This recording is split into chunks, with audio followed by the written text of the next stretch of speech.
Hello everyone, welcome to my YouTube channel.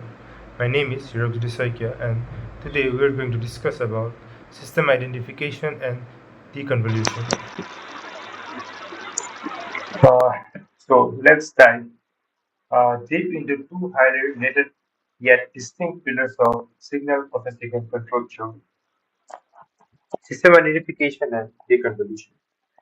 These aren't just tools, they are the fundamental mathematical approaches we use to look past the measured data and understand the underlying physics or to recover a hidden signal. At the heart of both concepts lies the mathematical operation of convolution. For any linear time invariant or LTI system, the relationship is fixed. The output signal is the convolution of the input signal and the system's inherent impulse response. In the continuous time domain, this is y of t equals to u of t asterisk h of t. Both system identification and deconvolution are in essence attempts to solve the inverse problem of this function convolution, fundamental convolution equation. Here, I said y of t equals to u of t asterisk h of t. Here the asterisk symbol is nothing but uh, operational symbol which means convolution. Like for addition we have plus, for multiplication we have into, for division we have divide, and for subtraction we have minus or the subtraction symbol. And for convolution we have the asterisk symbol, and we read it as u of t convolution h of t. The foundation of convolution and LTS system. The role of impulse response. The impulse response h of t is the system's characteristic fingerprint. It defines how the system will react to any arbitrary input. Crucially, it is the response of the system to the direct delta function, del t, a theoretical input of the infinite magnitude and zero duration, representing all frequencies simultaneously. The impulse response fully characterizes the system's dynamics, including time delays, damping, and nascent frequencies. The convolution integral. The convolution integral y of t equals to integration from minus infinity to infinity h tau u t minus tau d tau. Mathematically expresses the principle of superposition.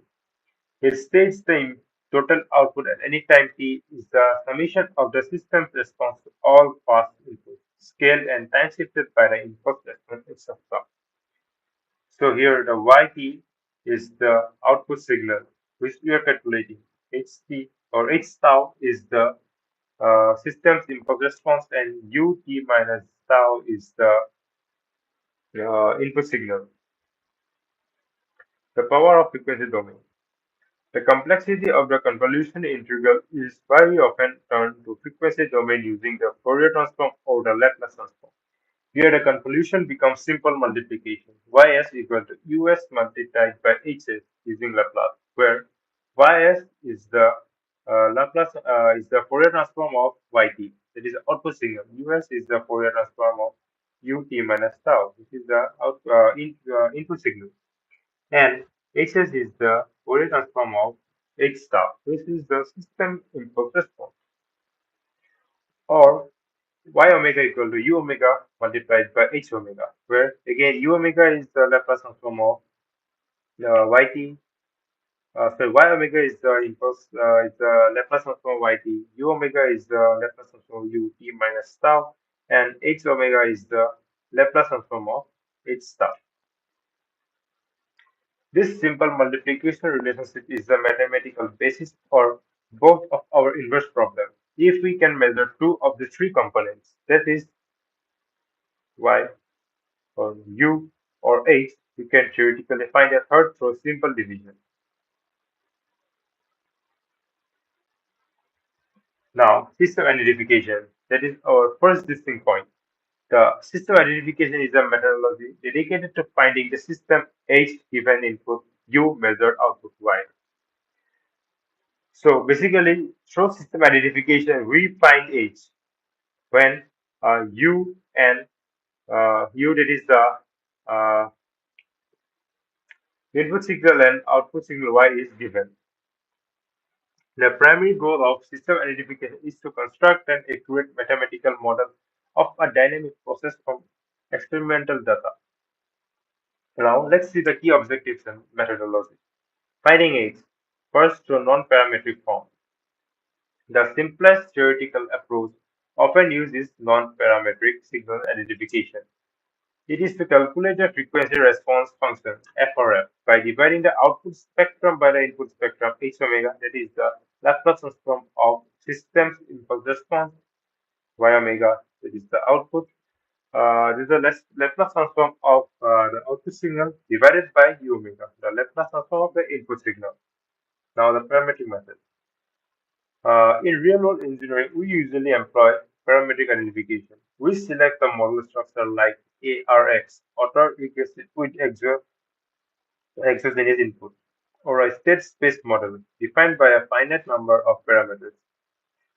We then use optimization techniques such as least square estimation or maximum likelihood estimation to determine the coefficients that minimize the error between the model's predicted output and the actual measured output.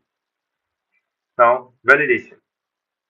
Validation is a crucial part of signal identification, where the model is tested against a new set of input-output data, not used for estimation, to ensure its predictive accuracy and generalization ability.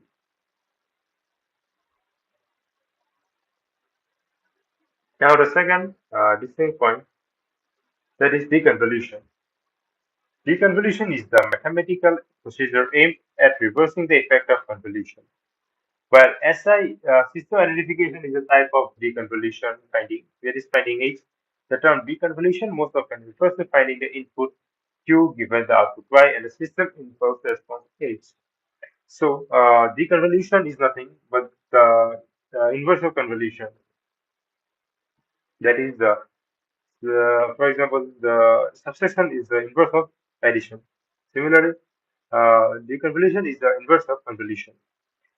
Previously, we saw SI, that is the system identification, where the output signal and the input signal are given, and we find the system's impulse response, that is H. But in deconvolution, we are given the system impulse H and the output Y, and we need to find the input U. Despite the simplicity of frequency domain division, U omega equals to Y omega divided by H omega, the convolution is classified as an ill-posed problem. This is a core theoretical step. Noise amplification.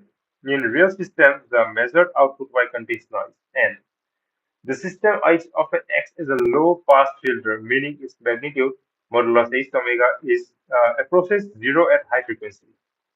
When we perform the division, Y omega plus N omega divided by H omega, dividing the noise N omega by a near zero value of H omega at high frequency causes the noise to be catastrophically amplified. The recovered signal is then overwhelmed by noise. And the second ill poses the uncertainty in H. If the impulse response H is not known perfectly, which is often the case, being derived from imperfect signal identification, even small errors in H can lead to large unstable errors in the recovered input U. Regularization techniques. To handle the ill-posed nature, we employ regularization. This means accepting a slightly imperfect deconvolution to achieve a stable and less noisy result. The most famous regularization technique is the Wiener deconvolution.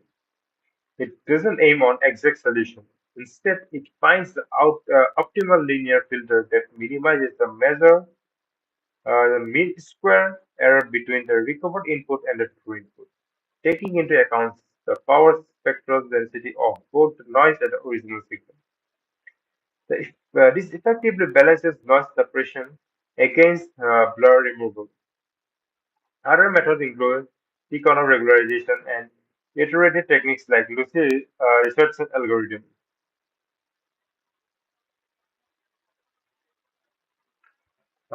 So we can conclude that the theoretical distinction is clear. System identification is the macro methodology focused on modeling the physics, that is finding H. And while deconvolution is a fundamental mathematical technique, usually focused on recovering the original signal, that is finding U. and addressing the severe problem posed by noise inversion. They are fundamentally interdependent. To perform classic deconvolution like deblurring an image, you must first perform system identification to accurately estimate the blur kernel. H. Conversely, the most direct method of system identification are fundamentally performing deconvolution to isolate the impulses. Understanding these two inverse problems is essential for any serious work in communication, geophysics, image processing, or dynamic control. Thank you everyone for watching my video. If you like the video or if the video helped you understand a little bit, then please like the video, please subscribe the channel and comment down if you have if you find that some any part of the video that is unclear so that I can improve on it in future. Thank you.